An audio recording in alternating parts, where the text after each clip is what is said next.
Anyway, dumako naman tayo dito sa komento ni Ma'am Annalyn Hiccup. Sabi niya dito, tamang panahon ang pagdating ni Paolo sa buhay ni Kimberly. Lahat ng masasakit na nangyari sa buhay ni Kim, andon si Paolo. Nakikinig lamang at sinasamahan siya. Kim Pao forever. Good morning, Gandara. Kasal na yata, Gandara tinatago lang nila. I'm sure happy. I'm so happy. Sorry, madaling araw na akong nanood, hindi makatulog. Walang anuman po, Ma'am Annalyn. Pero syempre, health is wealth, di ba? Ingatan po natin ang ating health. At patungkol naman sa secretly married, naku, yan ang hindi natin sure. Yan ang hindi natin alam. Pero ang alam ko, may paninindigan si Kim Chiu na no live-in hanggat hindi kasal. Pero kung kasal na, wala nang problema. Di ba? Hindi pa rin naman po sila umaamin. So, clueless pa rin po tayo. Pero na lang sa mga actions na nakikita natin sa kanilang dalawa. About naman sa pagdating ni Paolo sa kanyang buhay, totoo. Right timing din talaga ang pagdating ni Paolo kay Kim. Kasi si Paolo talagang nakikinig lang po kay Kim Chiu. Ramdam ni Kim na may kasama siya. May nakikinig sa kanya. May nahihingahan po siya ng kanyang problema. Kaya ngayon na may mabigat na naman na pinagdadaanan to si Kim, hindi lang basta-bastang problema to no? Kasi ano na to yung kanyang pamilya. Dami na ang kanyang pamilya. Importante na may taong nandiyan na nakikinig po sa kanya. Nagbibigay ng advice. Si Paolo pa man din po, mahusay po magbigay yan ng advice. Man of a few words yan, pero kapag nagbitaw yan ng salita, talagang malaman, malalim, at may mapupulot ka talaga na aral kay Paolo Avellino. Pero usually nakikinig lang po talaga yan siya.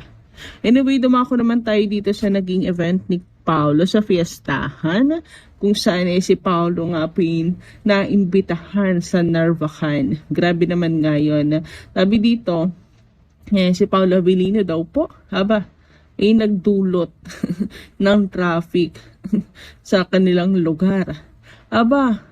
Ang dami siguro talagang pumunta, nagbiyahe, na nag-aba at gustong makita si Paolo Avellino. Grabe naman ngayon para magdulot siya ng traffic. Dami nagmamahal kay Paolo. Napakagwapo naman kasi talaga.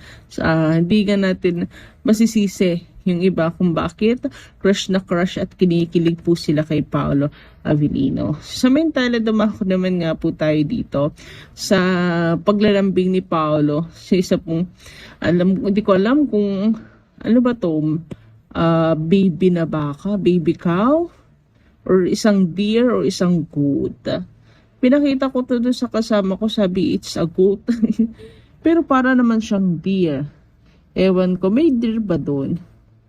Kinaano pong farm. Meron ba sa nila? Parang nag-search ako, meron daw.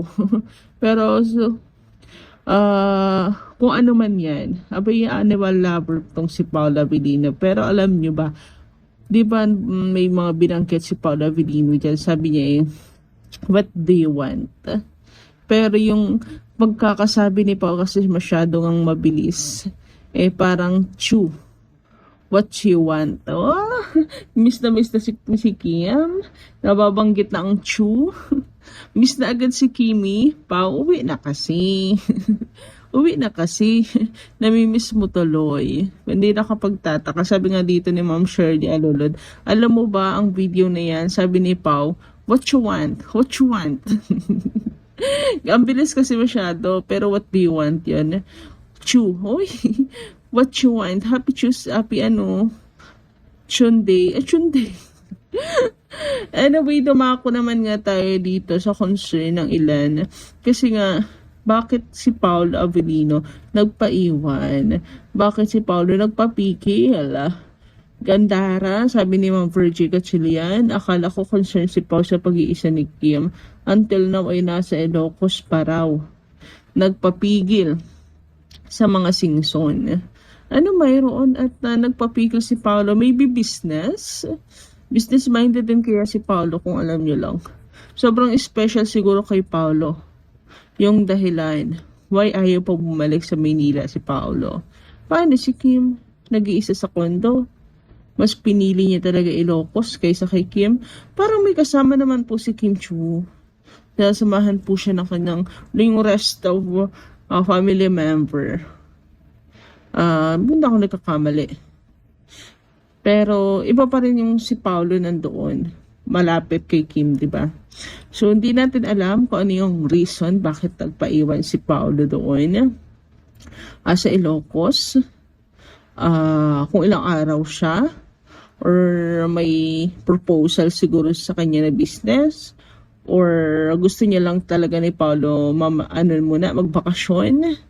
Di natin alam pero ano naman nila, buhay naman nila yun. Kaya hindi natin dapat na questionin. So for sure naman po nag-a-updatean po yung dalawa. Na-update at nagpaalam si Pao kay Kim. Wag na lang po tayo masyadong siguro mapraning or maparanoid.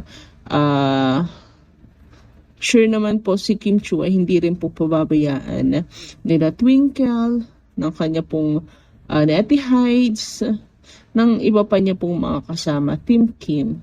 Diba? So panatag lang po natin ang ating isip para hindi po tayo maparanoid. Kung totoo man ang balitang miss na ni Paolo Avellino si Kim Chu, hindi na ito nakapagtataka at maraming dahilan kung bakit ramdam ng mga fans ang ganitong vibe.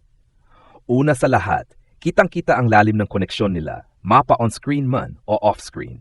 Sa bawat proyekto, interview at simpleng kilos nila, may natural na lambing at respeto na hindi pilit. Kaya kapag may balitang nami-miss ni Paolo si Kim, parang swak na swak lang sa mga nakikita ng publiko. Hindi ito basta paandar o intriga.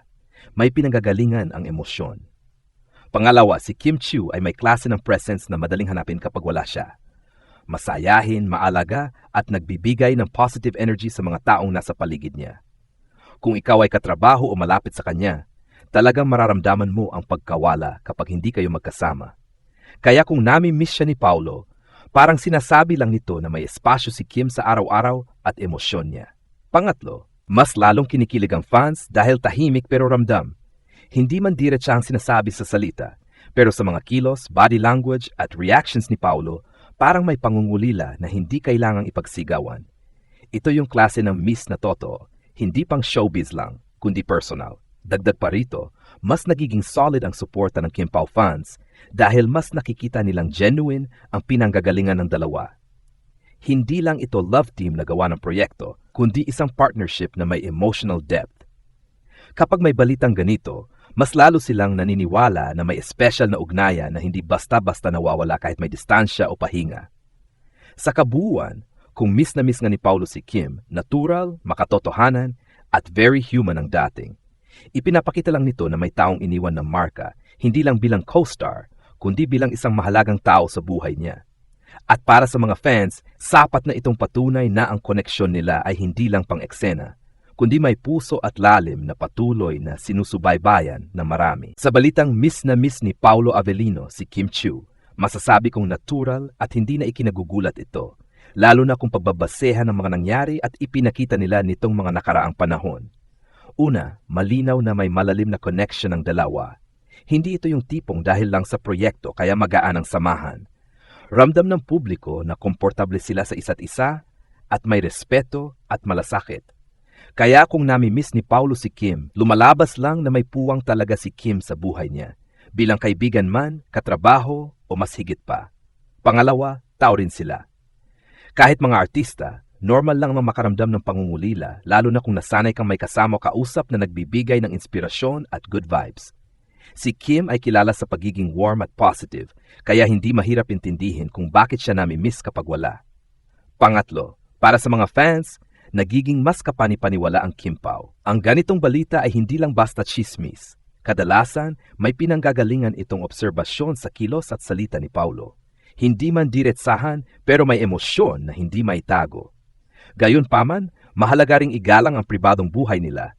Hindi kailangang pilitin ng mga bagay o lagyan agad ng label. Kung may namumuong emosyon, mas maganda kung hayaan itong lumalim sa tamang panahon at paraan. Sa kabuuan, ang masasabi ko sa balitang ito ay sweet, totoo sa damdamin at nagpapakita ng genuine na koneksyon. Hindi man malinaw kung ano ang estado nila, isang bagay ang siguradong nakikita ng marami.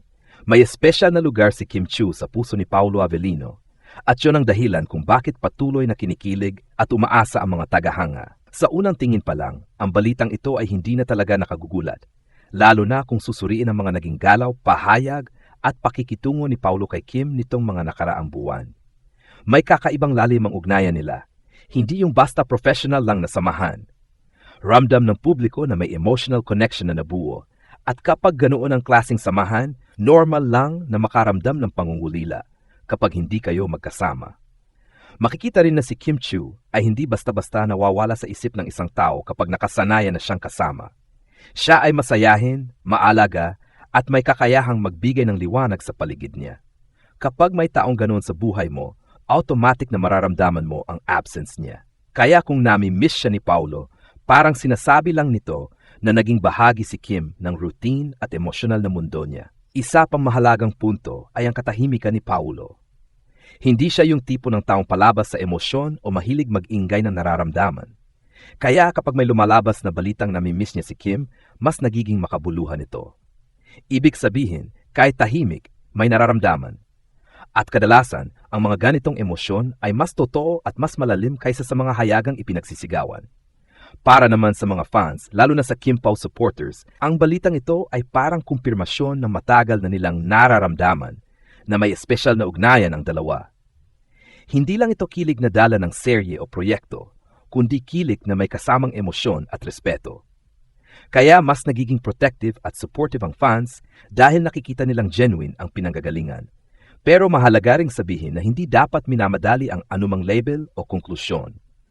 Ang pagiging miss ay hindi agad nangangahulugang may relasyon, pero malinaw na may halaga ang isa sa buhay ng isa. At minsan, sapat na muna iyon ang pagkakaroon ng isang taong hinahanap-hanap mo dahil komportable at payapa ka kapag kasama siya. Sa kabuuan, ang balitang ito ay sweet, realistic, at makatao. Ipinapakita nito na sa likod ng kasikatan at intriga, may dalawang taong marunong makaramdam at magpahalaga. Kung miss nga ni Paulo si Kim, malinaw na may koneksyon na hindi basta-basta nabubuo at hindi rin madaling mawala.